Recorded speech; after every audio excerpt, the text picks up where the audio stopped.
ஐயா சாமி நாடார் அவர்கள் நமக்கு சொர்க்கத்திலிருந்து ஆசை எழுதி கொண்டிருக்கிறார்கள்.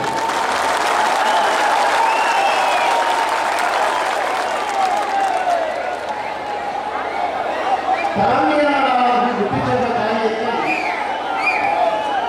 அவருடைய வாரிசாக ஒரு ராதாகிருஷ்ணன்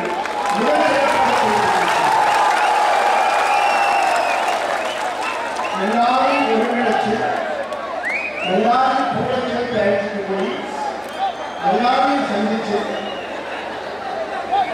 ஒரு நல்ல சுபாவத்தோட இணைப்பு செய்திருக்கிற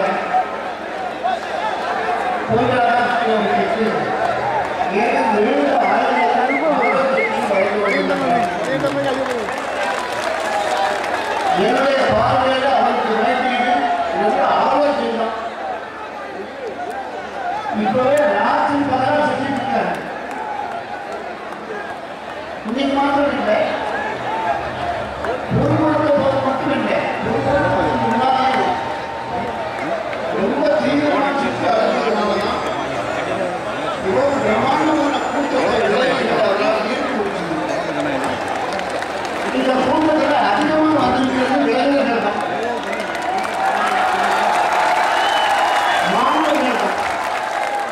இளைஞர்களும் மாணவர்களும் பெரிய எண்ணிக்கையில் இருக்கிறதுனால இன்னும் ஒரு தடவை இந்த மாவட்டத்தினுடைய தலைவிதியை நாம் மாற்றினோம். மறுபடியும் நம்மளால் மாற்ற முடியும்னு நம்பிக்கை உண்டு. இந்த நிகழ்ச்சியில் பங்கெடுக்கிறதுக்காக நான் வந்ததுக்கு முக்கியமான காரணம், இந்த மாவட்டம் இந்து மொழி மறுபடியும் சளைச்சு போகக்கூடாது. கன்னியாகுமரி மாவட்டம் எழுந்தால் தமிழ்நாடு முழுவதும் நாடு முழுவதும் இந்த எழுச்சி ஏற்படும். இந்த மாவட்டத்தில் யாதவராவ் ஜோஷி அவர்கள் வந்திருந்தாங்க 70களில். RSS மூத்த தலைவர்கள் ஒருத்தர். அவர் வந்தபோது இந்து என்று சொல்லுவோம், தமிழ் என்று சொல்லுவோங்கிற கோஷத்தை கேட்ட உடனே முன்னாடி யாரையும் போட்டோகிராஃபர் விடாதீங்க, எல்லா போட்டோகிராஃபர் யாரையும் முன்னாடி விடாதீங்க. ஆமாம் கொடுங்க. முன்னாடி தான் நிற்கார். இந்துக்களுக்கு கடவுள் அருள் காட்டுறது. ஏன்னா இந்துக்கள் ஒன்னா வரமாட்டாங்க. போட்டோகிராஃபர் யாரையும் முன்னாடி ஒரே ஒரு நேரத்தில் தான் வருவோம். ஒரு இந்து சொன்னா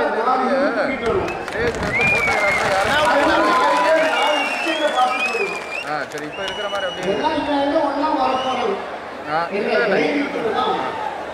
இந்துக்களுக்கு பாரபட்சம் ஓர வஞ்சனை எல்லாம் மேல இதை மாற்ற முடியும்.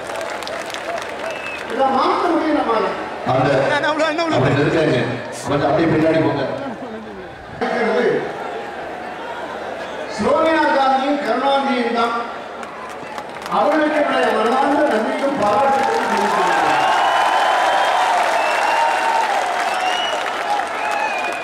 சென்னையில் ஒரு கூலி, தமிழ்நாட்டில் ஒரு சதுரி.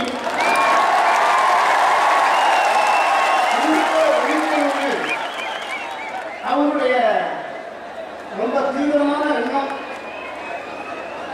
முஸ்லீம்னா பெருமைப்படலாம், கிறிஸ்தவன்னா பெருமைப்படலாம், இந்துன்னா கேவலமா நினைப்பாங்க.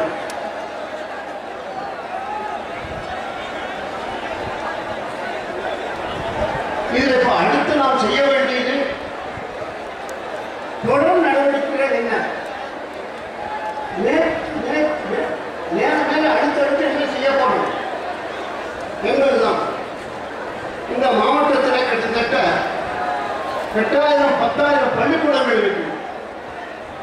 ஒவ்வொரு பள்ளிக்கூடத்திலையும் கமிட்டி வைக்கணும். பெற்றோர்கள், மாணவர்கள், ஆசிரியர்கள் 3 பேரையும் ஒன்று திரட்டி கமிட்டி வைக்கணும். அப்படி அமைச்சாதான் நம்ம இந்த இயக்கத்தை வெற்றி பெற வைக்க முடியும். நாம் எந்த லட்சியத்தை எதிர்பார்க்கிறோமோ அதை அடைய முடியும். இந்து மாணவர்களுக்கு சம உரிமை, சம வாய்ப்பு, சம எங்களுக்கும் ஓய்வு வேண்டும், சந்தை வேண்டும் என்ற கோரிக்கையை ஒவ்வொரு சின்ன எலிமெண்டரி பள்ளிக்கூடத்திலிருந்து துவக்கப்பட்டதிலிருந்து கல்லூரி வரையில் அத்தனை இடங்களில் கமிட்டிகள் போட்டு அந்த வேலையை நாம் செய்தோம்னா நமக்கு நிச்சயமாக வெற்றி கிடைக்கும் என்று கூறி நிகழ்ச்சிகளை கொண்டு